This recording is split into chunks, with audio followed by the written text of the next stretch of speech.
Well, hello, everyone. It is 12 o'clock Eastern time here in the United States, and I want to welcome all of you from around the world who are tuning in for this event.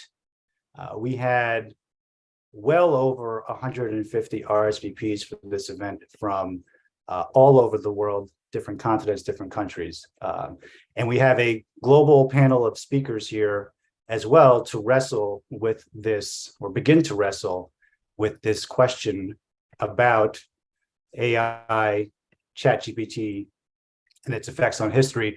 My name is Jason Steinhauer. I'm the founder of the History Communication Institute. Very briefly, the History Communication Institute is a new organization just formed last year.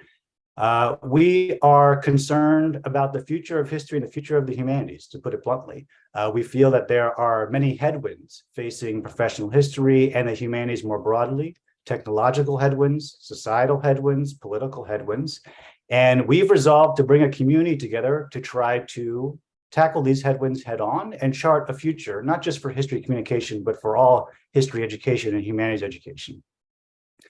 We have a community that is formed around these questions around technology, for example. We put out a report a couple months ago about TikTok and its potential effects on history education and history communication. We're now taking on this question of ChatGPT and AI. And if you want to be part of that community, the good news is you already are by joining this event and being with us today. And if you want to deepen your involvement with our community, I encourage you to join our Slack. We have a Slack dedicated to these questions with 90 people from around the world. And throughout the chat, we'll be putting links in the chat that give you more information about how to join us and be part of that community. And there will be a link to join our Slack group in the chat momentarily. We are thrilled to co-sponsor this event tonight or today, depending on where you are, with the International Federation for Public History Explorers and the wonderful Dr. Jimena Perry, who has just very graciously helped us along the way every step with this event. So I want to turn it over to her for a couple of minutes just to introduce herself, the IFPH Explorers, and offer a welcome. Okay, thank you, Jason, very much. As Jason mentioned, my name is Jimena Perry. I am part of the International Federation for Public History. I am the project manager of the Explorers. Explorers is a international space devoted to promote public history, but not only public history, but the public in history as well. And we are very interested about the event is happening today. I think it fits perfectly with all the interests of the Federation and the Explorers. And we also want to thank Jason for making the Federation part of this important conversation. We cannot we need to be part of it. And also the Explorers is thrilled to be part of this. And we are thrilled also to be part of the network as well. So we hope you enjoy the event today and welcome very much. And if you want to learn more about the IFPH Explorers, they have Facebook, they have Twitter, and we'll put links in the chat as well to learn more about them. We have a little bit of housekeeping to do just to talk about the run-up show and the program, and then we're going to get right into it. We are going to have like I said, a global panel of speakers. We have speakers from all across the US, Canada, and Europe. We have some who've had deep expertise in this question and have been working on it for quite some time. We have others who are new to this question and are experimenting and want to share with you some of the insights that they've learned in that experimentation. This very much is a roundtable. We don't pretend to have all the answers today, but we think it's important that we start asking some questions, and we do that in this forum. If you have questions during the event, you can put them in the chat and we'll get to them at the end, but we're also going to have an open Q&A at the end. It is going to be very much an active roundtable. And so there will be an opportunity to raise hands and ask questions at the end. And so you can either hold your question to the end or put it in the chat as the panelists are speaking. At the end also, we're going to do a call for next steps. Where do we go next with this conversation? Should there be some more research? Should there be a report? Should there be some more collaboration with tech and AI companies around these questions? These are all on the table for the History Communication Institute and other organizations to tackle. Finally, I'm just going to just quickly reinforce the rules of the History Communication Institute. We operate on a strictly no hate speech, no discrimination policy. I don't think that will be an issue with this group, but it just bears worth mentioning. Please act with kindness and with decorum. in the chat and in your comments. And if for some reason that gets breached, we will remove you from the event. And I think with that, that is all I need to cover in terms of housekeeping. So I'm going to turn it over to Johanna, who, first of all, is graciously hosting us on her Zoom today for this event. But secondly, Johanna was actually the impetus for this. The way the History Communication Institute works is we build this community, and then we solicit ideas from within the community about issues that we need to be thinking about and wrestling with. And Johanna brought this idea to our Slack group about 5 or 6 weeks ago and said, we need to think about this. We need to convene a conversation about it. And so we did. So she's going to lead us in starting this conversation, and she's going to join us as a moderator once we get through all of the speakers. So let me turn it over to Johanna for the first word and to set the stage. Thank you so much, Jason. I hope that I'll be the least knowledgeable on this call because I'm really searching for a lot of answers myself. And so when I put out that open call on Slack saying that this needs to be discussed, I hope that if there's some other people out there thinking about these things and might be able to provide some framework. So I'm a public historian in Orange County government in New York State in the Hudson Valley. And in New York State, we have a longstanding state law, which was passed in 1919, that requires that each municipal level of government appoint a historian. So it's a very unique law that we have in the state. But as really the original unfunded mandate, we have a very uneven level of support. So some communities support the historians and others, don't provide many resources for them, but have to have them on as an appointed official. But to add to that, history departments, along with perhaps planning departments, are among the few departments not thinking in terms of budget cycles and election cycles, but thinking much more long-term. Our projects are planned well in advance of important anniversaries and larger institutional goals. But this ever-increasing immediacy that we see in our society and this emphasis on STEM that's taken place over the past decades has been very problematic for us, and it matters because our budgets depend on the level of support that we're getting from elected officials and other government officials. So for this reason, I have a lot of anxiety about the near future of the profession, and I have a lot of anxieties about AI coming into the workplace, not necessarily because it's going to affect our work so much as it is going to affect the expectations that others have on our work. So let me start by saying one of my anxieties is that or before I go to anxieties, let me start with some of the positives. So I've been experimenting with ChatGPT this past month, and I see great potential for our work. So one of those things is that I have found that the program is very useful for taking a larger piece of original writing or research and then quickly turning that into something that's more accessible to a general audience. So this might be, taking some larger report and turning it into a summary for elected officials or for administrators, or it may be taking it and turning it into a newsletter article for the public or a press release or something of that matter. So it's been very useful in taking existing information that is already vetted, that's already researched, that is good information, and reconfiguring it. And I've also found that it works very well for drafting multiple versions of a piece of writing.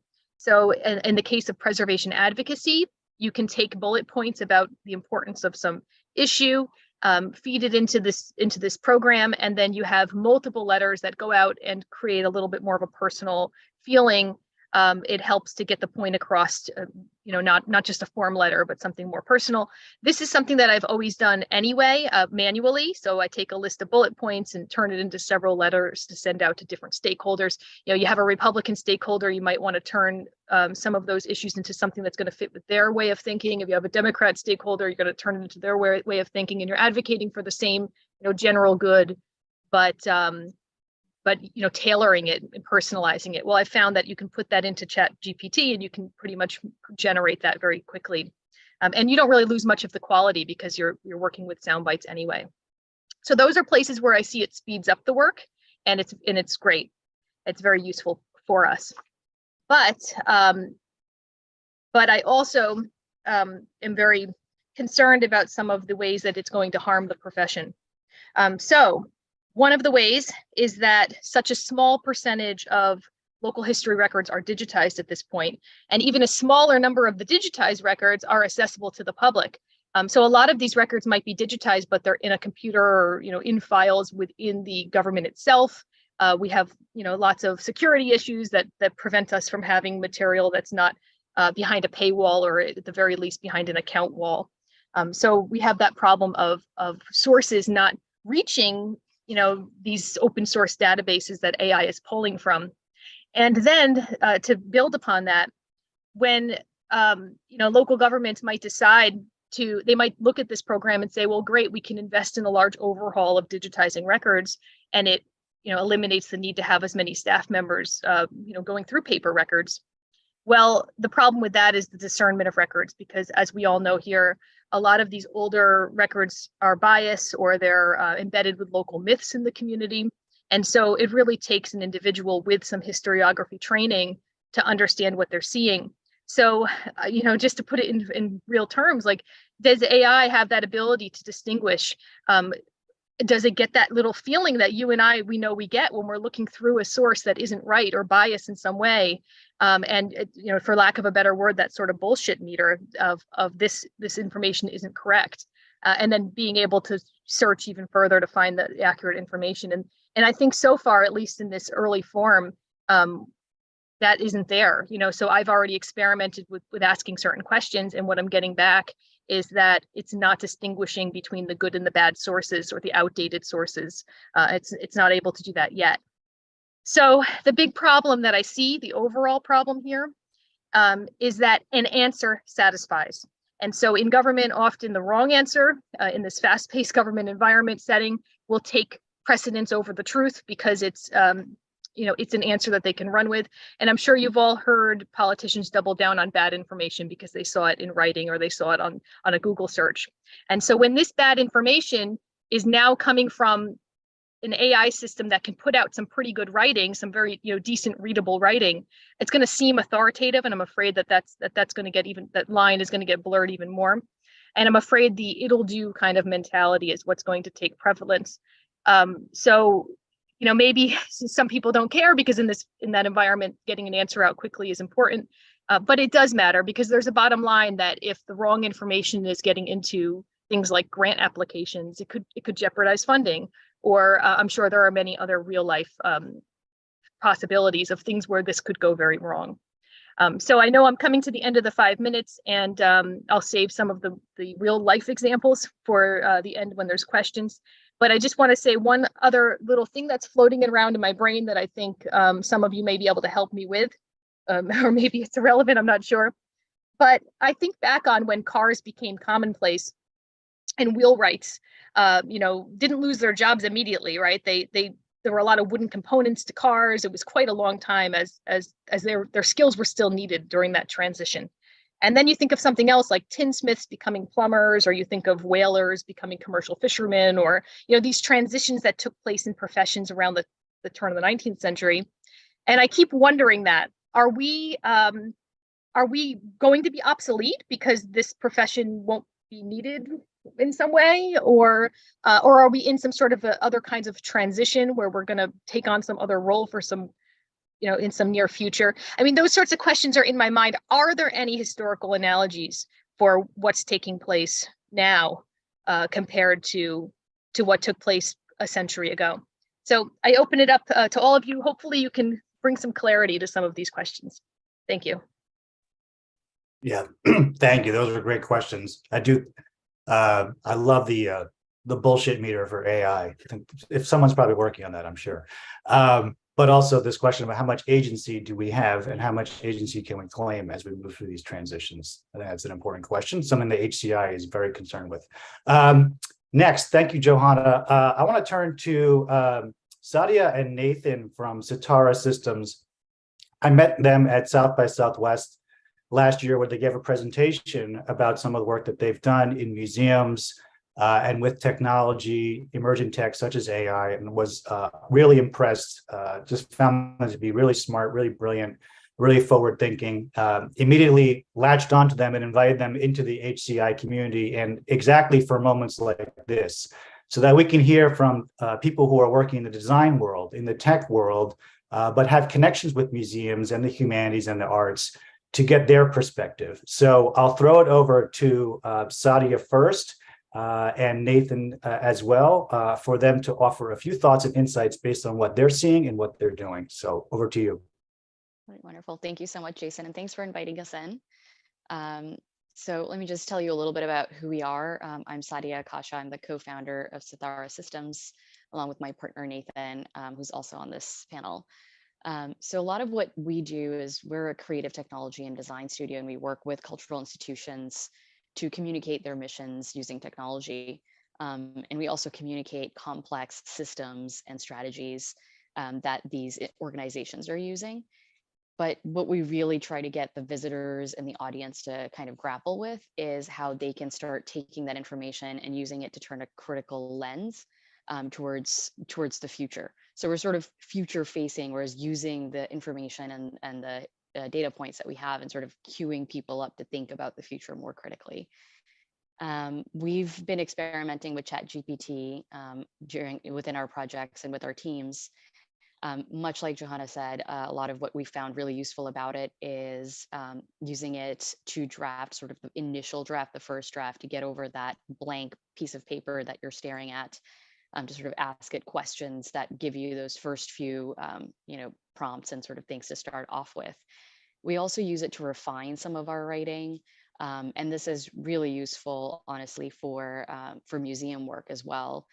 In terms of, we can sort of ask it questions like, tell us about an introduction to minerals, or tell us about minerals and how they might be used throughout the Green Revolution. And then we'll ask it to refine the data that it's giving us and say, can you rephrase that for a 9th grade reading level? Can you add more technical details? And we do have content strategists on our staff that we've actually are asking to use ChatGPT, but essentially under their guidance and their expertise. So they're doing their own research. They're using ChatGPT to just get some words on a page and start to get towards a cohesive voice. But they're really going through and doing a lot of the research to make sure that what the information that's coming out is valid, because we have found that ChatGPT will sort of make things up as it will, because it's sort of drinking from the fire hose of the internet. It's pulling whatever information is out there, and it doesn't really discriminate. So we do find that we need subject matter experts to look over the content and really have some familiarity with the area. So that's one place that we're looking at using ChatGPT and kind of bringing it into our workflow. The other thing that we've started using it for is things like social media, just sort of writing blurbs and being able to put together quick sort of content that has a very casual vibe. A lot of times we don't always have time to kind of think of a cute way of saying, hey, look at this work that we're doing. It kind of gets tiring to sort of point to the same items on social media. And so this is a very easy way to use ChatGPT to kind of come up with blurbs. It's also really good at generating hashtags, it turns out. So that's been kind of a fun finding. We've been working with our studio manager and kind of seeing how we can use that. And I think the only other thing I wanted to mention is that in terms of references, we've asked it for references for any of kind of papers that we're writing, and it completely makes them up. And when you ask them where are these references coming from, are they made up, using our bullshit meter, it will then fess up and admit that they're all made up examples. So it's just so important to figure out, sort of what are the edges of verifiability and validity that you're working with in ChatGPT. So that's a little bit about how we're using it. I'll hand it over to Nathan if you would like to introduce yourself, or Jason if you have anything else to say. Nathan, please go ahead. Okay. All right, sounds great. Thank you, Jason. My name is Nathan Lockenmeyer. I'm the other partner of Sithara Systems. And additionally, I'm a computer-human interaction researcher. So I studied computer science at MIT, including artificial intelligence. And I've been studying how technology affects human behavior for over a decade now. So thinking about how new technologies can kind of affect the way that we live and work is, right in the wheelhouse of the things that we think about at Sithara Systems. There was something that Johanna said just a few moments ago that really struck at the heart of some of the things that we think about and talk about, which is, are there historical analogies or comparisons that we can make to how artificial intelligence might kind of affect the way that we do things? And the one that immediately comes to mind, actually one of the topics of the South by Southwest talk that Jason saw last year, was that we actually have a huge body of historical analogies, not just with technologies, but actually with animals as a source of intelligent labor and intelligent collaborators that we use to help us get work done. And I always think of how, if we look back to even something as simple as agriculture, like the adoption of animal labor in the field of agriculture to plow our fields didn't mean that we replaced farmers. It amplified their labor, it changed the way that agriculture was done, it increased the efficiency of it and meant that we could do brand new things that we never could do with agriculture. But fundamentally, the animals don't know how to run the farm on their own. So we still need humans involved to kind of manage the process. And when we've seen technology get added to agriculture, it's much along those same lines of, we have bigger machines that can plow fields faster and can plant seeds automatically. We still need humans involved to kind of have the intentional strategy of, what gets done when, like what is the purpose of what we're doing and what are the critical strategic decisions that need to be made. And I think that that's a trend that's going to continue with all of these new artificial intelligence tools. We've been looking a lot at how these new generative AI models, including large language models like ChatGPT, but also text-to-image models like DALL-E, Midjourney, and Stable Diffusion are going to affect creative industries. And the analogy that we've been really using when talking about it is that they're really good for sketching. They're really good for fast, iterative work that's rough, that it's early concept, it's low fidelity, we know that it needs revisions and that it needs editing, and don't pay too much attention to the specific details, but think high level about how it's kind of helping you communicate what you're trying to communicate. It's these kinds of tools, especially ChatGPT, are really great at formulaic writing. We found that they're great at methodologies, describing methodologies in papers. They're great at writing scopes of work, of job responsibilities. Congress has started to write House resolutions with them because it turns out House resolutions have a lot of boilerplate language in them.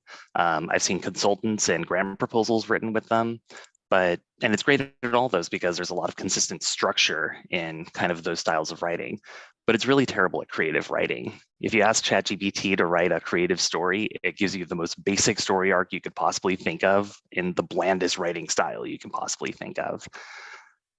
So it's just really important to keep in mind when you're using tools like ChatGPT that at the end of the day, ChatGPT doesn't really have any model of knowledge. Like, it doesn't know anything. It doesn't understand the world around it. It's really just a probabilistic model of stringing words together. It knows what words tend to appear next to other words in specific orders. And it's extraordinarily good at that, but it doesn't actually able to think critically about what it's writing, what it's talking about. So I think that's the most important thing to keep in mind. I have plenty of more examples, plenty of more use cases to talk about, but I don't want to go past my 5 minutes, so I'll save them for our panel discussion that we're going to have in a few moments. So with that, Jason, take it away. Thanks. Excuse me. Thanks to both of you. As promised, a diversity of perspectives, a true roundtable with a lot to chew on. I've already got a 1.5 pages of notes, so thank you, everyone. We are thrilled to be able to be joined live from Europe by two scholars at the University of Luxembourg in one of my favorite places in the public history world, the Contemporary Center for Digital Humanities and History. I'm sure I got that naming correct, so you'll correct me. I always just call it C2DH, but it's an amazing place. I got a chance to visit there last year with Thomas Colvan, who I believe is on this call. So let me turn it over to you both for your expertise and insights. We will start with Frédéric Clavert and then go to Lorella Viola. Okay, thanks a lot. I think that you see my presentation. Now, thanks for the organization of this event. I think it's quite important to discuss about large language model. I will just focus on the pedagogical use of ChatGPT and before ChatGPT, GPT-3, which is the engine behind ChatGPT. And it's based on an experience that I have done last semester and that I will redo the next semester. So basically, my first hypothesis is that the problem of ChatGPT and other large language models-based chatbots, it's not about cheating. Cheating has been the big discussion the last few weeks among scholars, among teachers. I think it's a problem, but I don't think it's the main problem. The main problem is whether that we tend to believe that those systems are reliable, that they are saying the truth. That's the problem. By we, I mean scholars, not only scholars, but everybody, the audience, the public. And so we should do something against that idea. So my use case is basically based on the comparison between ChatGPT, so the text that are generated by ChatGPT and how it works, a comparison between ChatGPT and the historian methods. And this comparison has two aims. First, emphasizing the pitfalls of large language models, and then showing the specificities of the historian's works and method, how we work. So I will start not with a text, but with an image, because before ChatGPT, before we spoke a lot about ChatGPT, we spoke a lot about one of other OpenAI products that is called DALL-E 2. And DALL-E 2 is basically generating images from text. Images from text, and the thing with those images is that there's always something wrong. You see the hands here; they don't have 5 fingers, and it's easy for our brain to see that those hands have haven't 5 fingers. The problem with text is that it's hard to see if they've got 5 fingers or not. It's much harder. For instance, you've got here, I asked ChatGPT to detail a bit the life of Jean Monnet. Jean Monnet is a French high civil servant who played a role, notably in the 50s, for the 1950s, for the creation of the first European community. And I created this text, and the aim with the students is to correct this text, to see what's wrong with this text. Which ends up with this, and you can see that there are many levels of wrongness, and that there are many things that are in this text that are problematic, including some false information. So there are different levels of problematic text, and there is something that is striking in this text. It's the vocabulary. The vocabulary is not good. It's not enough. It's not precise enough. It's very Euro-optimistic, and we're not necessarily supposed to be Euro-optimistic as teachers. We're supposed to be we're supposed to be neutral. We're supposed to teach something larger than, the European ideal. And there are things that you could accept from undergraduate students, but not from postgraduate students, because it's not precise, it's not defined, etc. So that's the first point that you can really insist on. It's how the fact that when we work, we try to be precise. We try to use the right words at the right place, in the right sentence, in a way. And the second thing that you can insist on, it's the question of the sources that has already been mentioned here. When you ask ChatGPT to speak about its sources, it's a debugger. It's not able to point to a precise source.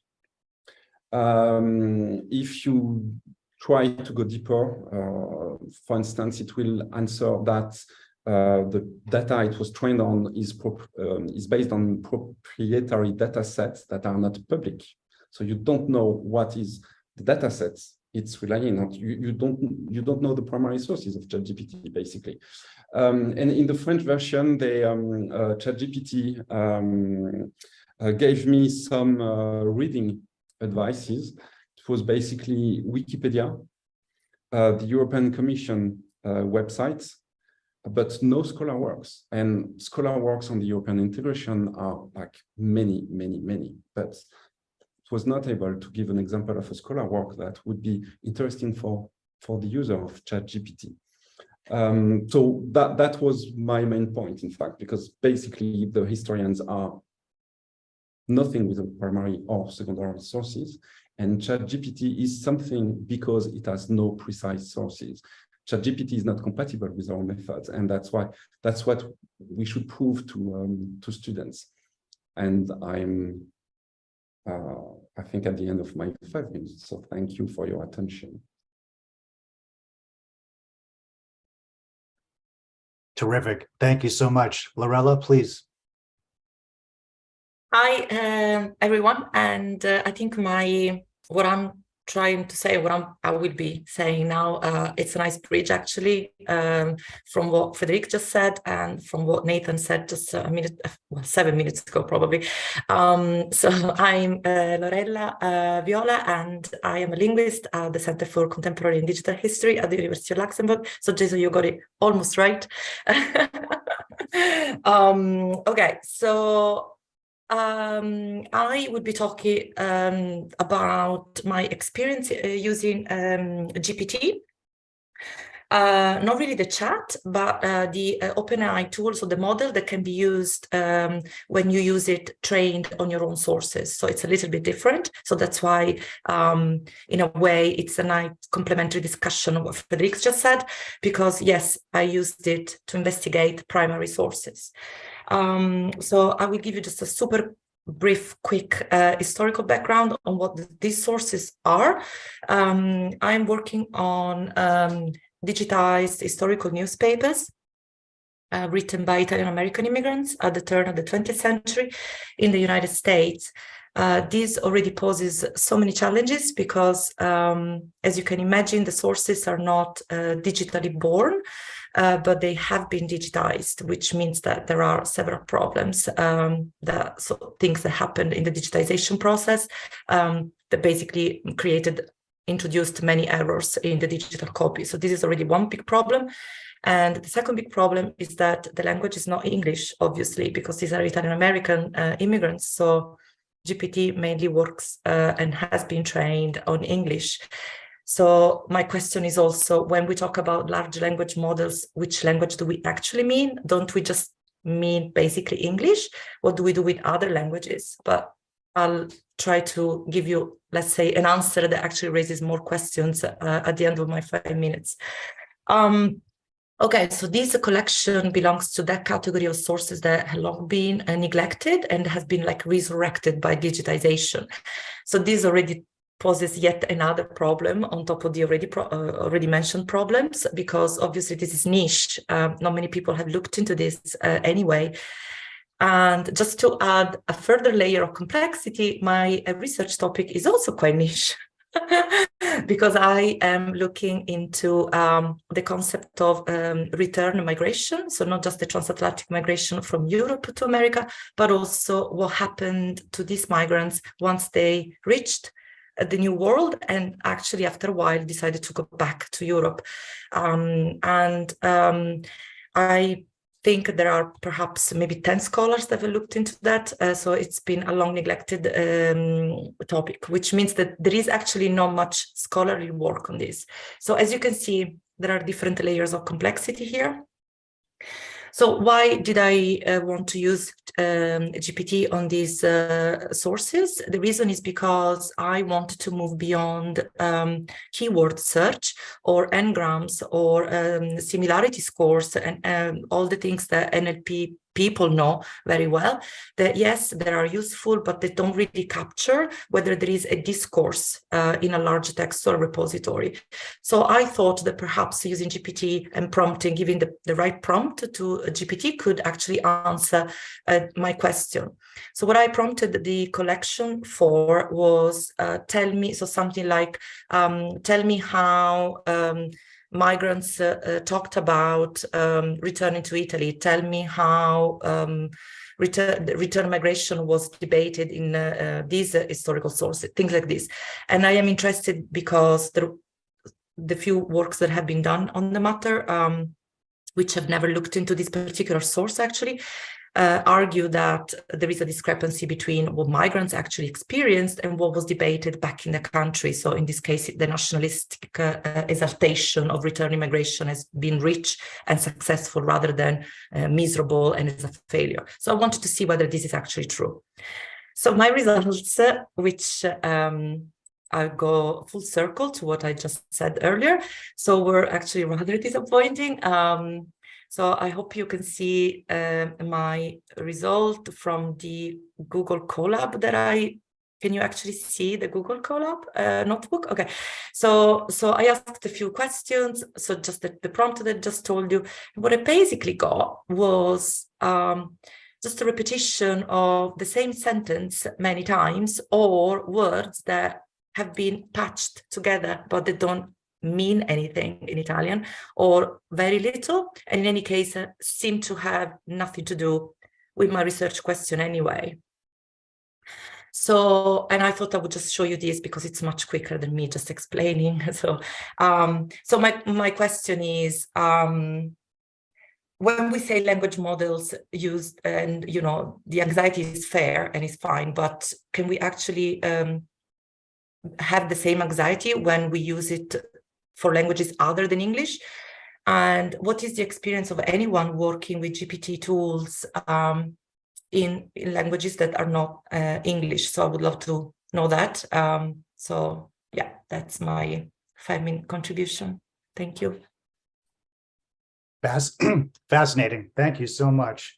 And I just love the diversity of expertises here in terms of in the classroom teaching, scholarly research, public history, museums, advocacy, engagement work. This is the true diversity of what it means to be a historian on display here, and all the ways that ChatGPT and these tools might interact with that. So it's really wonderful. And to that point now, let me bring in a couple of colleagues and friends who have joined our HCI community, who are now experimenting in different ways with these tools in the field in their respective corners of the world. The first is my friend Steve Menier, who is actually the historian in Dublin, California, and also an author. Gave me a wonderful tour of Dublin, California when I was out there last year.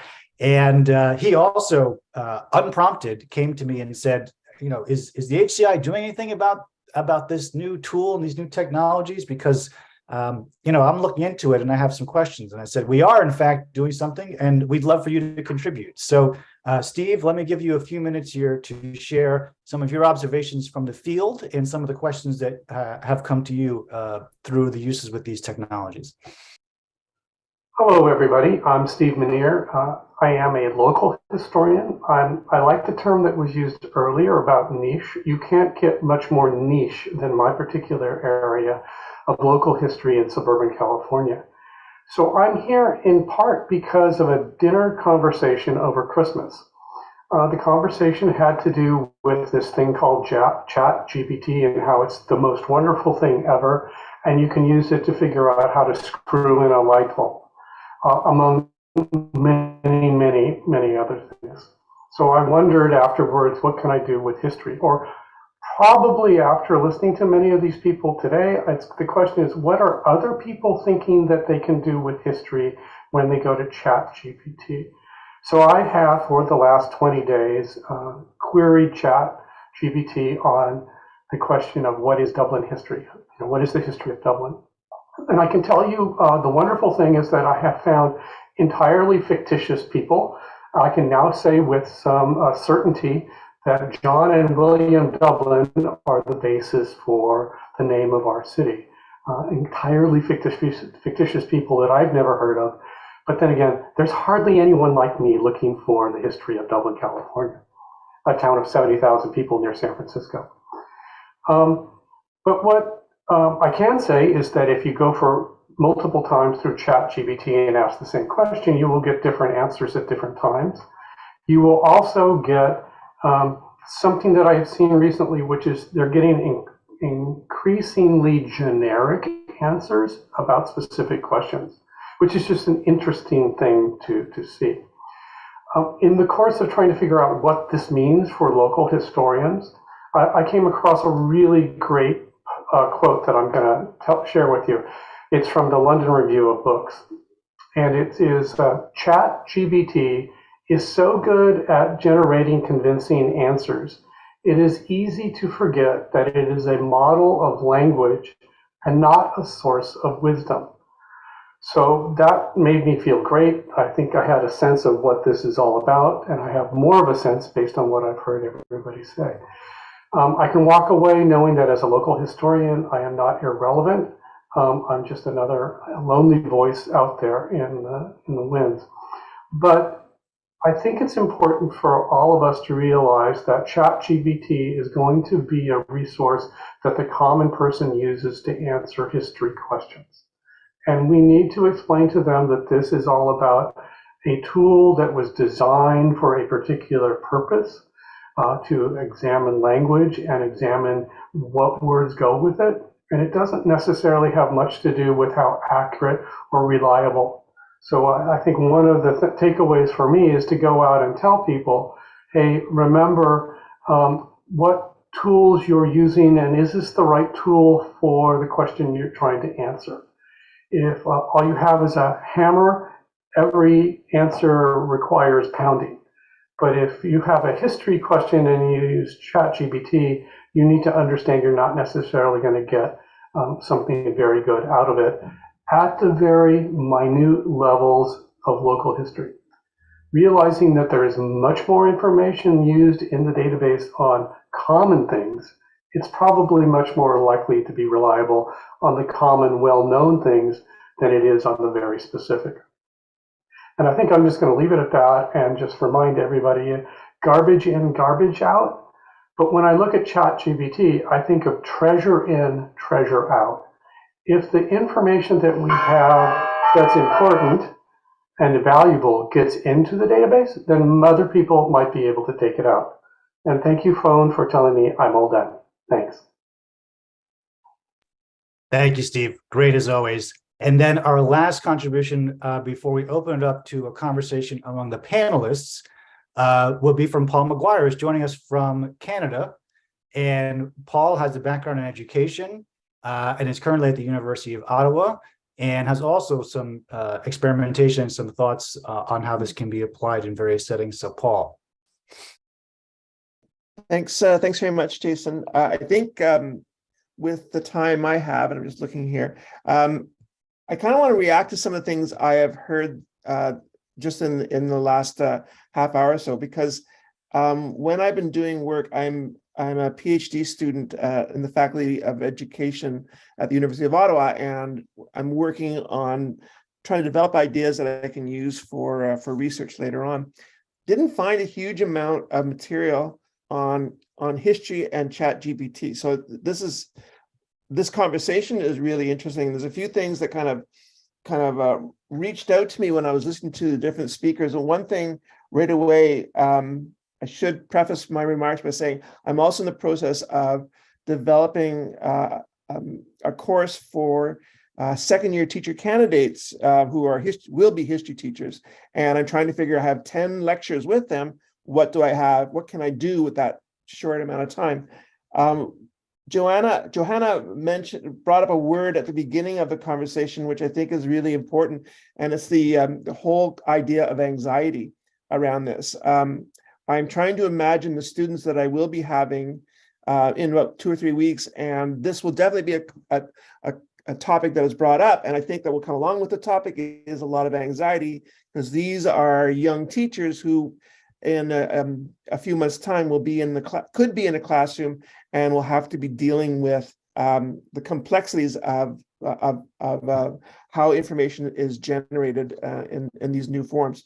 The other point that I just wanted to bring up was Frédéric's point regarding how does this relate to any kind of academic research, and does it relate? And Frédéric was talking about the fact there's a lack of precision. There's no sourcing. If there are any sources, it's Wikipedia, and it's not precise in the language.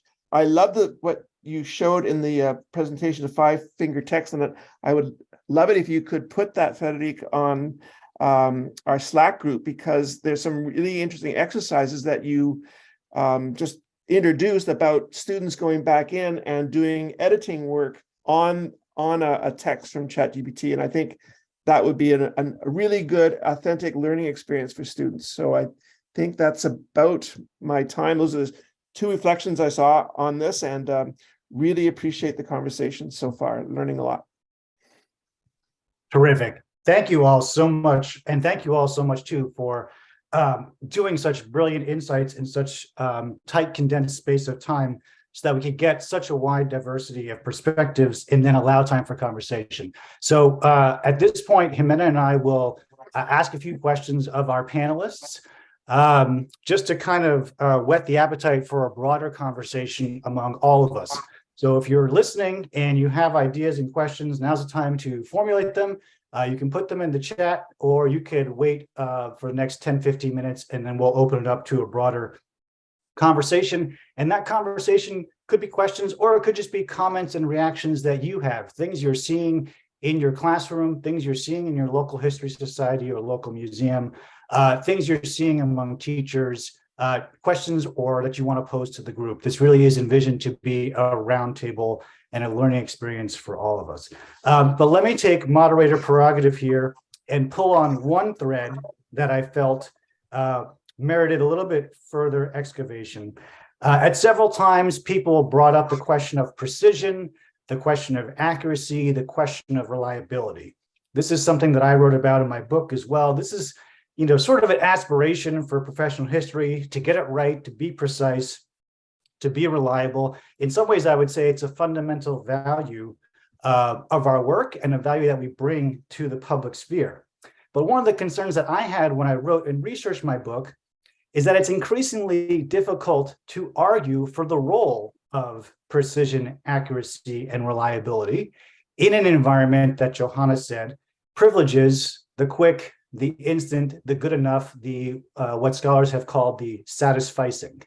So if ChatGPT or AI tools can give you a good enough answer in so many different places, whether it be in a classroom, in a political setting, in writing a grant, etc., why or how do we argue that good enough is not good enough?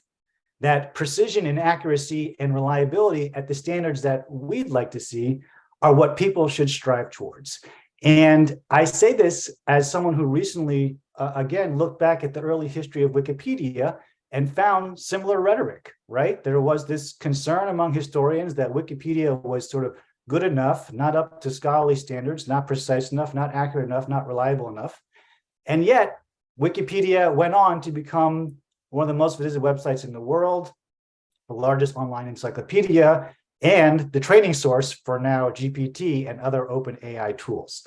So while we might strive for precision, accuracy, and reliability, does the very existence and prevalence of ChatGPT and other open AI tools make that a harder and harder argument to sell? So I want to throw that open to our panelists first and see if anybody has any reaction to that or wants to expound on that. Johanna? To unmute. Sure.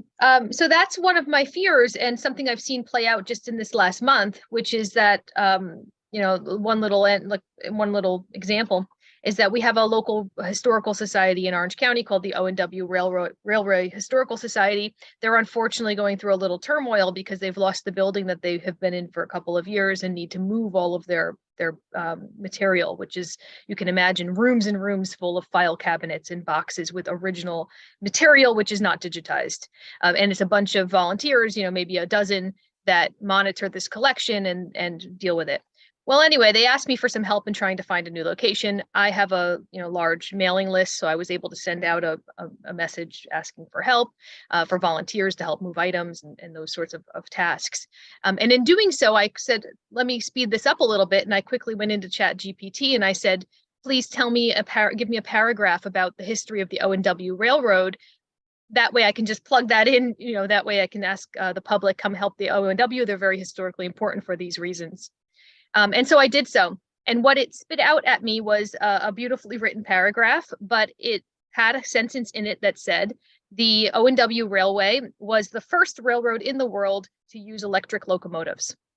It's just false. It's just simply false. But this is an example where it's a good enough situation that goes out in a newsletter in a larger. That's not really the point. That was just a little paragraph to give a little bit of history to the background. And I can imagine that somebody who isn't like me, who hasn't looked through those paper records in the past and hasn't, been very interested in this topic of railways in Orange County, New York, like you were saying earlier, these niche areas of concern. Somebody else would have just taken that and used it, and it would have been, the information that comes out from an official voice, maybe a government, maybe a historical society or something like that. And then it gets becomes part of this prevailing narrative. And then somebody's writing a paper in a college classroom, and they pull that information and they use it. That's what I fear. I fear these little incremental changes that are going to create inaccuracies in the larger picture. And as I said before, I don't think that you can really get through to a lot of elected officials except for to say that this will hurt the bottom line if this ends up in things like grant applications or places where money is at stake. So that's kind of my my feeling on the matter, is that these little incremental inaccuracies are really harmful in the long run, and they really degrade the work of all of us who have an interest in accuracy and in primary sources. Nathan? Thank you. So I think one thing I wanted to point out was that to your point, Jason, the situation is probably more dire than we think it is about the accuracy of ChatGPT. Only 3% of the corpus of what it's actually trained on is Wikipedia. About 80-something% of it is just the internet at large. So I think this really emphasizes that it is not a knowledge model. It's not even trained on sources that anyone believed in the first place knew anything about knowledge. It's only trained on how people talk and how people write. That's really all that it knows and all that it's aware of. Another point that I wanted to bring up was that we're still very early in the days of ChatGPT and what it's going to be doing. Something a lot of people don't realize is that ChatGPT was considered a failed product by OpenAI before it was released to the public. They trained it for several domain-specific causes in healthcare and customer service for a variety of applications, and they found that it didn't work good enough to convince anyone or complete any of the tasks that they wanted. And them opening up to the public was essentially them throwing in the towel and saying, we don't know what to do with this. Can somebody find a way that we can make money off of this thing that we've invested this, tens, hundreds of thousands of man hours into? So even OpenAI itself, when they talk about it, they don't present it as a knowledge model. They don't even present any use case for it yet, because they don't know what the public is going to be using it for. And I think that's important because that means there's still time to shape that narrative of how will OpenAI choose to market this product, how will they choose to talk about it, and how will they choose to disclose what they think it's capable of and what they think it isn't capable of, and what kinds of use cases would be appropriate. Terrific. And Andreas, we will get to you in a few seconds. We're just going to get a couple more insights from the panel, so please stay patient. Appreciate you raising your hand. And I see that there's comments in the chat as well. And yes, one thing it's important to remember, Silicon Valley tech, it works off of hype. So one of the main ways that these products take off is you release them, you generate hype, it gets in the press, people like us talk about it, that attracts funders, funders put in more money, that allows more development. The other thing we should all remember too is that what's released to the public is just a small fraction of what's actually being worked on, right? So there's already many iterations of this to come. If we're seeing it, it's already old news in Silicon Valley. So there's other stuff behind the scenes that is being worked on that could be even more powerful and more robust. And so that's also something for us to keep in mind. One of the reasons why the HCI wants to be in conversation with tech companies so that we can be at the table as products are being developed. Frederic, and then Jimena, I'll ask you to weigh in if you have a question as well. So Frederic first. Concerning the good enough thing, I'm more concerned about inequality of access to knowledge. In a way, it's like when the industry was born. At one point, people handcrafting things really became something really important, but for the richest people. And in a way, we might be, as historians, become again important because we handcraft our knowledge in a way. but that will have costs, and these costs will probably pave the way for inequalities, new inequalities in the access for the access of knowledge. That's more my concern today. Yeah, I agree with that. There's technology creates so many inequalities, and these tech companies have created immeasurable inequalities in the way they've operated. Jimena, over to you. Yes, thank you, Jason. Thank you for your interventions. I'm going to talk about my own experience. I work in a very small liberal arts college in New York. We have a very small history department. There's 5 of us only. So we know the students well enough, and suddenly we have been noticing that students are writing beautifully, like they're writing perfect, but they don't know what they're writing. But we cannot prove it's plagiarism because it's not. So some of my colleagues are just saying we have to be tougher and grade them more harder, and I'm thinking perhaps not. Perhaps we have to find a way to integrate those kinds of tools in teaching history. So that's something that has come up in my own exercise of teaching history, knowing that students only are because they're not interested in history. We just provide like the service of history, but we have very few majors in history. So that also makes me think, how can we use these tools to engage people in actually not thinking that history is just writing beautifully, but doing some kind of research and using the sources. So that I would like to know your take on that, like using those kinds of tools for actually making it work for teaching. That's great. Sadia? Actually, that's a really good point. I think to that point, I've recently been following a few teachers on TikTok who are posting about using ChatGPT as a teaching tool to really talk to their students about grammatical constructions, about what it takes to write of sort of an essay in the best formatted way, how to argue their points. And what they have actually asked their students to do is say, here's the question that I'm going to ask you to research writing an essay about using ChatGPT. So not the content itself, but the format. And then I want you to redline it and explain what it got right and what it got wrong in terms of how it structured the response. Then I want you to go and research the accuracy and find out how much of what it actually produced as content and as results is correct or incorrect. So I think it's exciting to kind of use it as a tool for teaching in that way. But I think some of what sort of Nathan has pointed out and Frederic has pointed out as well is that we can't really use it for the content. We can really only use it for the structure of the language, and it's also limited to the English language. Great. So let's open it up for a broader conversation. Just to restate a few ground rules.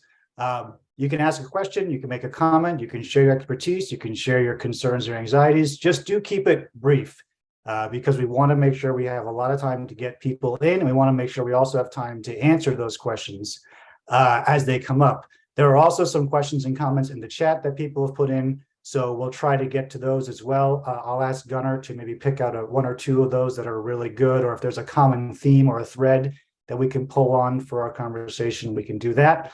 I'll also just quickly remind you that this History Communication Institute that we're building, this community of people that are on this call, none of us had done an event together before this. We all just got together very recently through the Slack channel, sharing ideas, sharing concerns, sharing knowledge. And we pulled this together, and this is just the beginning. So by being here, you're now also part of that community.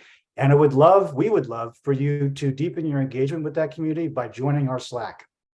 Gunnar will put the link in again for people who want to join. Contribute your expertise, be part of the conversation, share links, share research, share what you're finding in the field, because it's by working together and bringing all areas of the field together that we'll be able to tackle these questions and wrestle with them more productively. So thank you for being here as part of this community, and I'm looking forward to you staying part of the community moving forward. Andreas had his hand up before and has waited very patiently. Thank you so much, Andreas. Would love to bring you into the conversation for a question or a comment. Yes, Thank you. Just unlike me being patient, but here, thanks for having me here in this round. I'm a professor of history education at Hamburg University in Germany, and I've been using ChatGPT not very often, not very much, but I've tried it out in German. So we had a question earlier, I think by Lorella, how does it work in different languages and in other languages? And it is quite smooth. It is really working kind of perfect. And I think the experiences are quite the same. It gives an illusion of authority. It gives an illusion even of analysis. But what I think is even worse or even more crucial, it also gives an illusion of being reflective. If you ask it, it says, I don't know for sure, I'm only interpreting, and you have to be careful about. So it gives an illusion of not being as authoritative as people will take it and as students do take it. So there is a tension between this, I have the information and I give it to you, and being reflective, which may be very crucial. And I think that's something which has influence on what maybe but mostly also our students and the public's idea of history is about. I think we need to move on for the public nature of history approach from stressing that it's about correct statements about the past onto that we recognize that it's all about interpretations which have a perspective, which have a question in the back. And that is something which ChatGPT seems to deliver. It seems to deliver analysis, but it doesn't. So within a very, very well phrased analysis, there are points hidden which are problematic. And to find these takes more than just fact checking. What I'm concerned with is, you may all know Sam Weinberg's work about lateral reading and fact checking, and something like that I think we need, but it won't be enough. It's not about finding out whether what ChatGPT releases is reliable or fake news or something like that, but in what way? What is the logic? What is the interpretive structure behind it, which students and the public and even historians, we all need to learn to assess. And I think that's some total new task. In a way, it's not source criticism, but interpretation criticism as to technology. And I think we need to work on that. Thanks. I agree. I think we're entering a whole new era of information and media literacy. It's not just about what you see on social media, but it's understanding how AI platforms generate answers, where those answers are coming from, and having the information literacy and the fluency to determine and suss it out. And that might be something where historians can make important interventions in curriculum and in public society. We have a hand from Apollonia. I hope I'm pronouncing that somewhat correctly. So welcome, and please do introduce yourself, tell us where you're from, and would love to have your contribution. Hey, hi, I'm Apollonia Kutz. Yes, you're pronouncing it perfectly. Thank you all for organizing it. It's actually very interesting for me, especially as I started using it in history. I am a PhD student in Jewish studies. I specialize in migration from Eastern Europe to Great Britain in Edwardian period. And so I will start with the comment about using it in different languages. So I've had an experience of using it in English and an experience of using it in Polish. And Polish actually is quite good as well. I mean, there are some language issues, especially when you start writing more specific and using some difficult words. He's losing the understanding of them. Like, let's say British dominion, I write it in Polish, and then he's mixing dominion with domination. Which is quite similar word in Polish, but then he's rephrasing it in a way that it really loses the original meaning.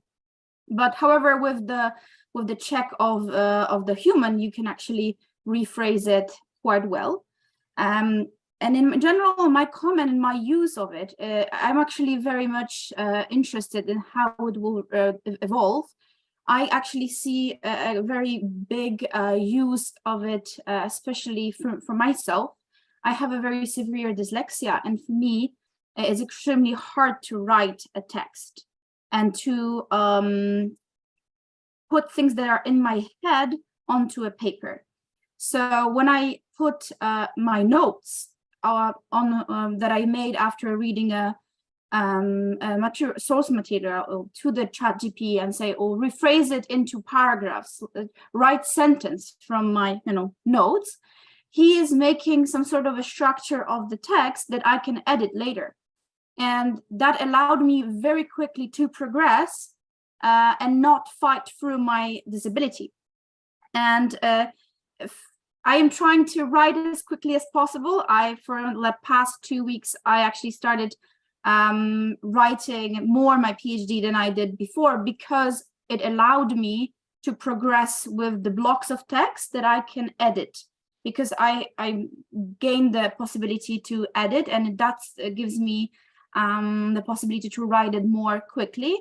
I am not using it at all for knowledge, because, well, it fantasizes about my topic very well, but it doesn't have any truth. I discovered that one of my the editors of the newspaper that I'm writing about is connected somehow with Rothschild family, and he was in winemaking and book sellings, very good stories you could write about it, but there was nothing true about it.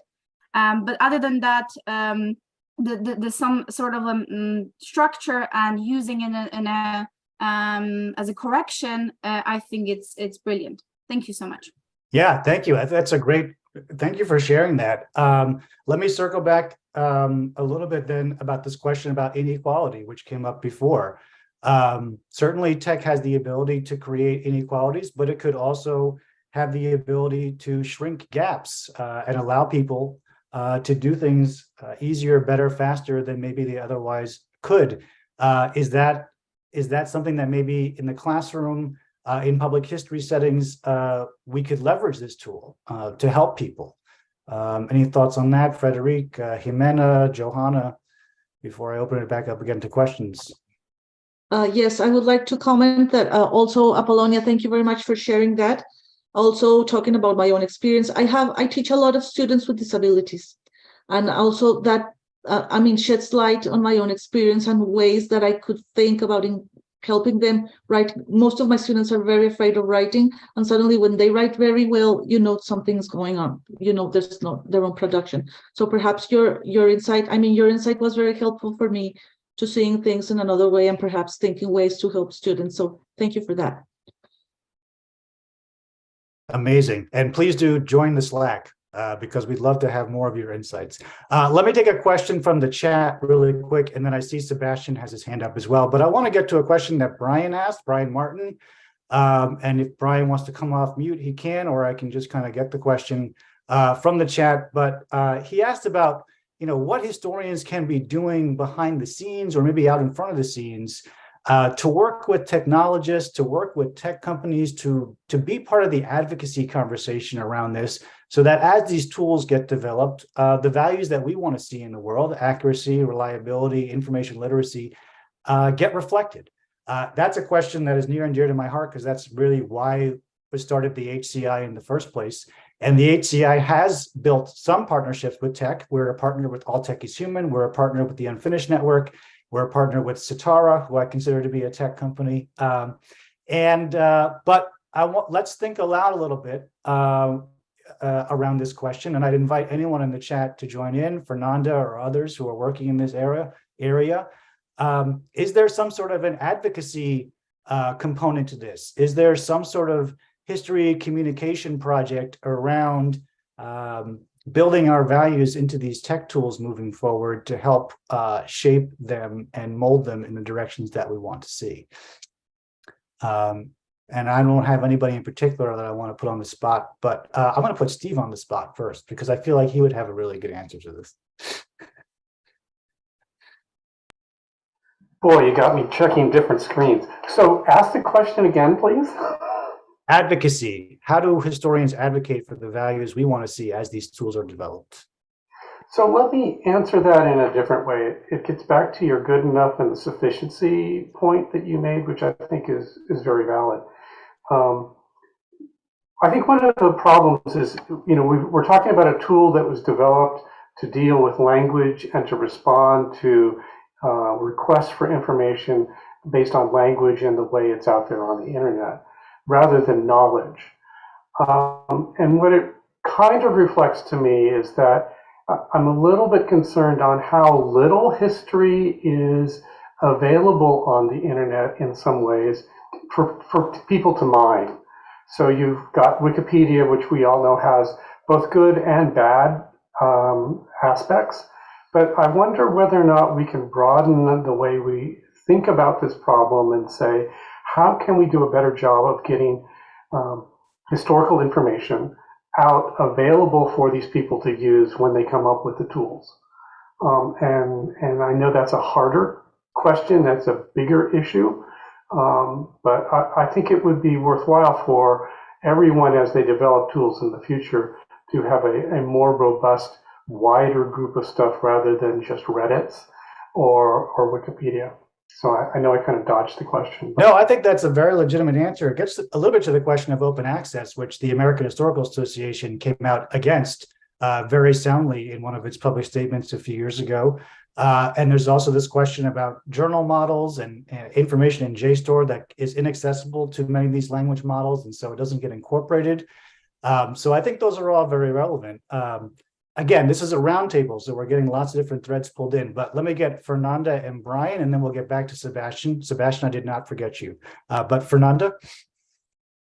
Yeah, I just wanted to chime in on the point, on the question you asked, Jason, about, what are ways to advocate for using this, building on some of the things that people have already mentioned. I think the most exciting thing that I see in it is the ability to use it for reducing barriers, right? Whether it's in language creation, as what you shared about in your example, or whether it's taking really complicated texts and making them accessible to young kids. We did this experiment in a workshop with the Smithsonian last week, where we took incredibly complicated descriptions of art pieces, completely inaccessible, they're on the walls in museums, put them through ChatGPT and said, turn this into something a fifth grader could read. It was brilliant. Was absolutely perfect. No edits needed, right? I mean, it wasn't, gorgeous English, but that a fifth grader could open it up and be like, oh my God, that's so cool. Like turning something from inaccessible to, oh my God, that's so cool in the matter of 3 seconds is revolutionary, right? Particularly for some of these historical institutions. So how do we see that as the exciting thing, not again for generating knowledge, but for reducing barriers to access to to the kind of things that are written. I mean, it's also would be interesting. I don't know how you feel, but a lot of history writing. My professor was Paul Kennedy, and he was often my PhD advisor, and he was often criticized for writing in a way that was too accessible, right? He was writing for the public and not for academia. It was way too well written. Like, why would you write a bestseller if you could write something that only a few people can read? I mean, we as historians often have an approach to writing that makes it completely inaccessible to a regular human being. The ability of something like ChatGPT to take excellent historical research that is often written by people that do not write for the public to help turn it into something that is accessible to a broader audience, that I find is really exciting because it allows people to engage with some of the juiciness of historical research without having to go into the brain of someone who's often not trained to write for the general public. And we're not going to train the entire historical profession to writing like a human being anytime soon, right? It just isn't. It's not how we're trained as PhDs. It's not the point. But I think that's a fun thing to experiment with. And see how we can explore. And I'd be excited to see whether there's more work that we can do, as a field, as a group like this, to experiment with it and see what comes out. Well, I'm always in, so that's great. Let's get Brian, and then I'm going to get Sebastian back up, and then Nathan will get you as well. So don't go anywhere. Brian? Yes, I just wanted to add to the point of, how do we collaborate with the tech world on this? And as Jason pointed out, the bulk of this, ChatGPT is this failed product that's now out here in the open and everybody's playing with it. but there's these huge investments that big tech has made in similar kinds of products that are still in development. And what I've been reading in general is one of the reasons we're not seeing them is they're a little bit concerned about the risks of putting stuff like this out there because they're seeing the inaccuracies and the reliability issues and other kinds of things. So they may actually be at a point in their risk management calculations to listen to people who have some of these concerns. If we can articulate them in ways that address their risk management concerns rather than just our gripes. We just need to think about how do we phrase these things because they are very legitimate concerns and they're much broader than our small community. But we care about this stuff more than most people. And we've thought about it more than most people. So perhaps there's ways we can articulate these concerns and get in front of the right people to influence product development. Absolutely. Sebastian, thank you, Brian. Sebastian, thank you for being patient. No problem. Thank you so much for this talk. Absolutely fascinating. So I'm a student at Bates College doing an undergrad, and I was kind of wondering, kind of in line with what Brian was talking about, like what is the scale of disruption that we're talking about, and is there like to what extent is the risk of being fully overwhelmed by these new technologies? Because I can say on a practical level, not many students talk about it for how disruptive this seems to be. And institutions seem to be slow at like creating clear policies of how they're going to integrate it within like as a toolkit, because it's there, we can't take it away. So what is this degree of disruption that we're talking about? Great question. I think Nathan's the perfect person to answer that with, so he had his hand up earlier. So gosh, I don't know. I mean, I think that's an open question, to be completely honest. I think that with almost all these technological tools, there's obviously, I think we've been talking about a lot of potential for kind of evening the playing field and increasing efficiency and kind of, having positive improvements and positive impacts on, the way that we live and work. But there's also enormous potential for them to be disruptive and cause a lot of damage. I think, to speak quite frankly, like at least here in the United States, we haven't had a great track record of the government trying to kind of create policy to put guardrails on how these things are adopted and trying to, think about what are the things that could go wrong and how do we proactively prevent them. And this kind of ties back into the greater point about advocacy that we were talking about. I do think that it's important to engage with tech companies directly because they're the ones creating the tools. But in some sense, I feel like even more importantly, it's important to engage with investors, like Brian said, and really be talking about what are the social costs of these tools. Like in the in an environmental and a sustainability context, there's these conversations about what are the carbon costs, what are the full life cycle, what are the hidden costs that we don't know about products, and those are increasingly helping investors make smarter and more educated decisions about how they want to create physical objects. And I think that it might be really helpful to have a framework to think about what's the social cost, both in disruption and in displaced labor and in labor conflict that's going to be caused by the adoption of these new technologies, and how do we adopt that into the way that we think about what's the profitability of these tools. I'd like to just jump in quickly and add to that.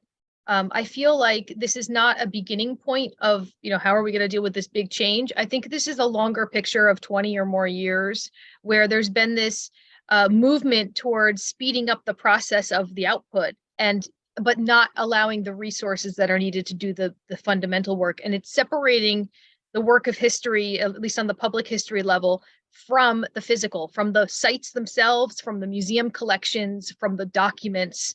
And I feel like that's the problem, is that Wikipedia and all these other mechanisms that we have to speed up the process of sharing information publicly is it's uneven because there's no investment being done on the real stuff. And I feel like this could be a great tool. This could be wonderful if JSTOR, had an agreement with ChatGPT, or if our local governments invested in large scale strategies for digitizing records in public, putting them in public places that are accessible, working together regionally or even broader. So I think that this is just a further disconnect, and we're progressing along this line of devaluing the physical, the actual documents and places. Yeah, I totally agree with that. And I'll do a shameless plug for my book, which talks about that 20-year evolution, starting with Wikipedia and ending AI, which I do see this not as a new thing, but the continuance of this disruption of the historical process and the creation of knowledge. I do want to get a question from the chat. Kim Fortney from National History Day has a question, which I think is very important and relevant, and probably a few of our experts on the panel here can weigh in. But she has a question about detection. Could anyone on the panel speak to the detection tools of AI generated that are being developed? This is becoming a big deal in the National History Day community. What can we tell judges about ways to tell if a student is pulling text from AI? So a very practical application of some of these questions to a particular circumstance, but one that affects students across the country. Thousands of students participate in National History Day here in the United States. Does anyone have any insight into that or any tools that we could point people towards? And again, I'm just going to remind you, please do join our Slack, because if there's things that we come up with later, links, tools, resources, we're going to put them in the Slack. So if you're in the Slack, you'll see all the resources and tools that we pull together. I'll let our panel marinate on that. And in the meantime, I'll allow Edward Knobloch to offer a comment. Oh, Edward, you're muted.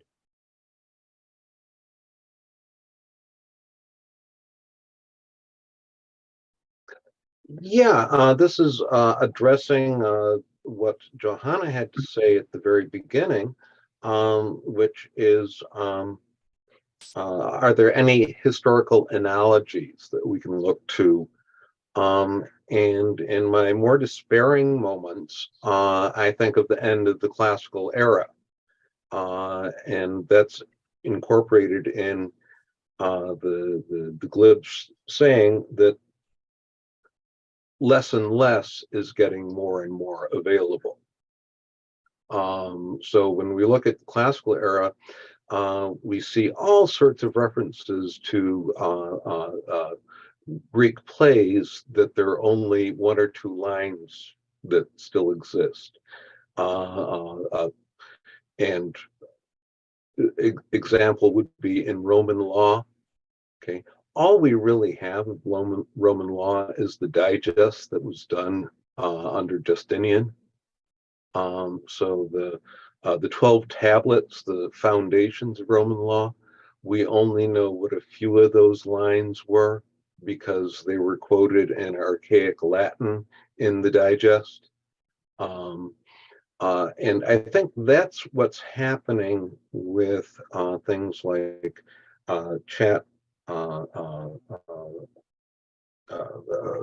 GPT,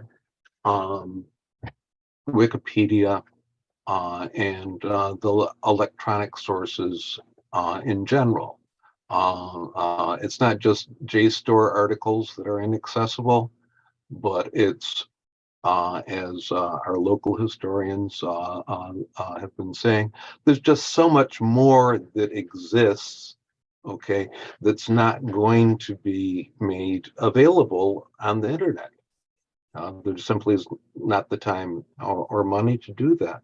Yes, I used to work at the Library of Congress, which has 175 million items and counting. And I can tell you with absolute certainty that all 175 million items will never be available digitally.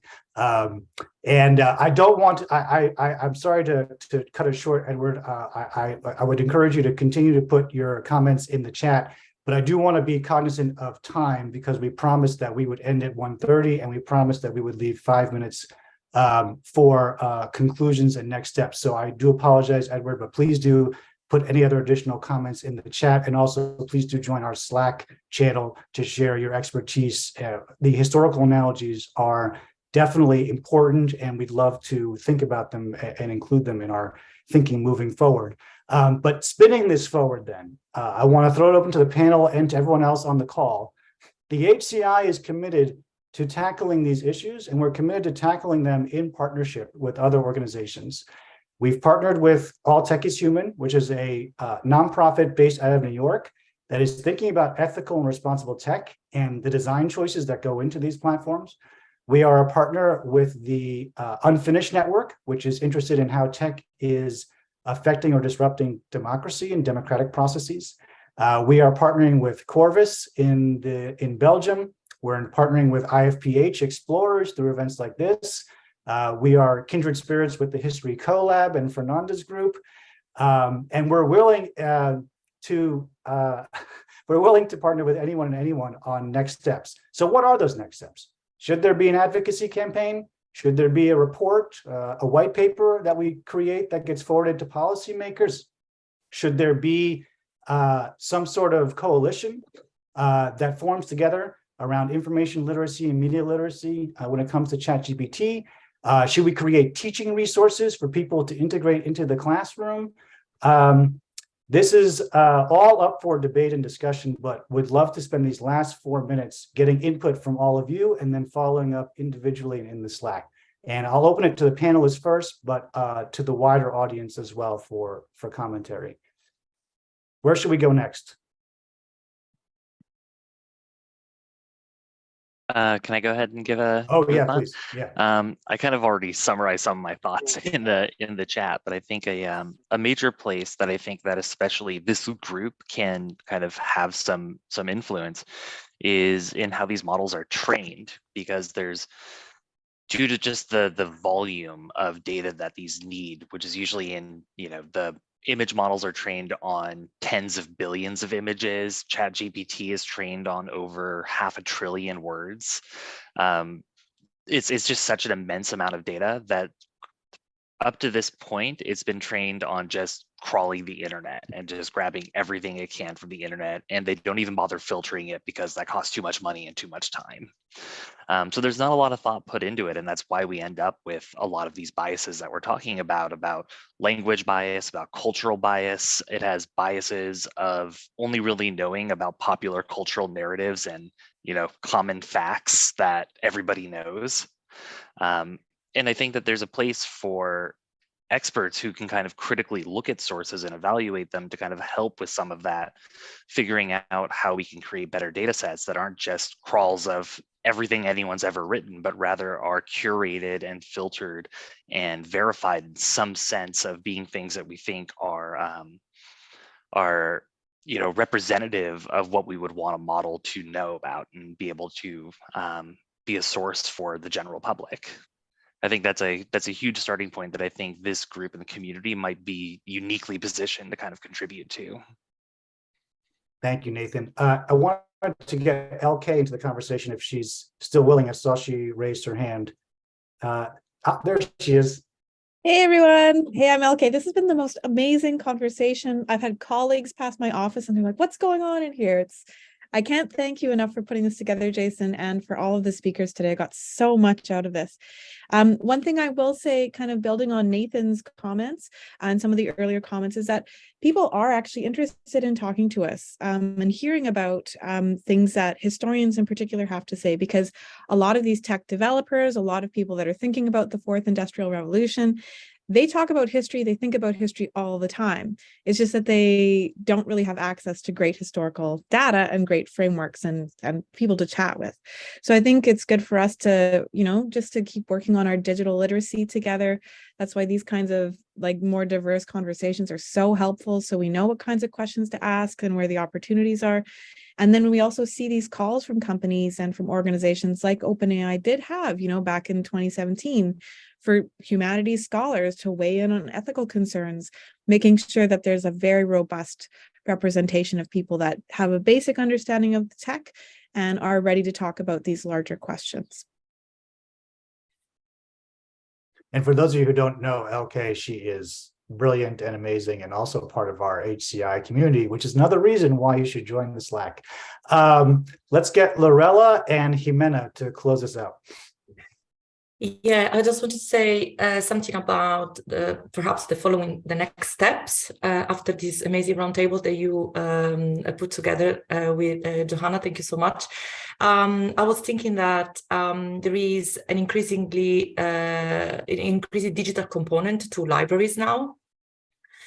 Perhaps we should advocate more collaborations between OpenAI and the digital libraries to access digital sources that are scholarly work and that are open access, perhaps to, in fact, increase sources authenticity and reliability, and in a way counterbalance these popular culture, disinformation, fake news, opinions, comments, that of course hinders our comprehension of how reliable are their answers that we get from OpenAI tools. I just wanted to say that. Yes, brilliant. I love it. And Jimena, you get the last word. Oh, thank you. And just thinking of steps forward, perhaps we could, I put this in the chat, but I'm going to say it here. Perhaps we can also socialize like examples, like the one Fernanda mentioned that worked well, and also to explain like more to people what's this about, because we know, but many people still don't know, don't have a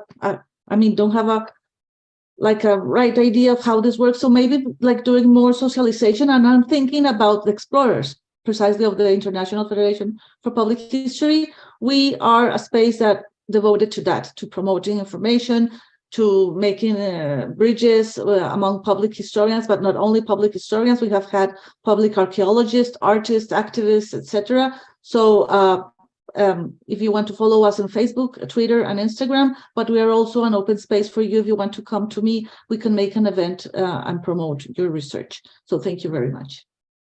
And thank you for partnering with us and making this event possible. Thank you to all of the speakers who volunteered their time to be here today to share these insights. I hope it was as stimulating for all of you as it was for me. A reminder that this event came together through a group of people that had never met in person. Well, I'd met Steve in person, and Nathan in person, but largely came together through our Slack community online, where we shared ideas, we shared resources, we shared questions and concerns, and we determined to get together and collaborate and start a conversation. So please do join us in the Slack to continue the conversation, to continue communing with these amazing, brilliant people, and to continue to advance the causes and the values that we want to see in the world.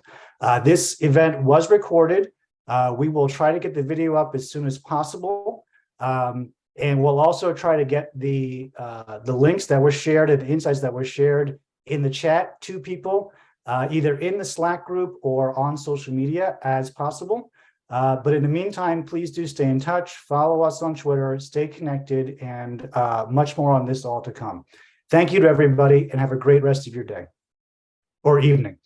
Thank you, everyone, and a great appreciation to Orange County government for providing this forum today on Zoom. Thank you. Thank you. I hope this is the beginning of a longer conversation. Have a good day.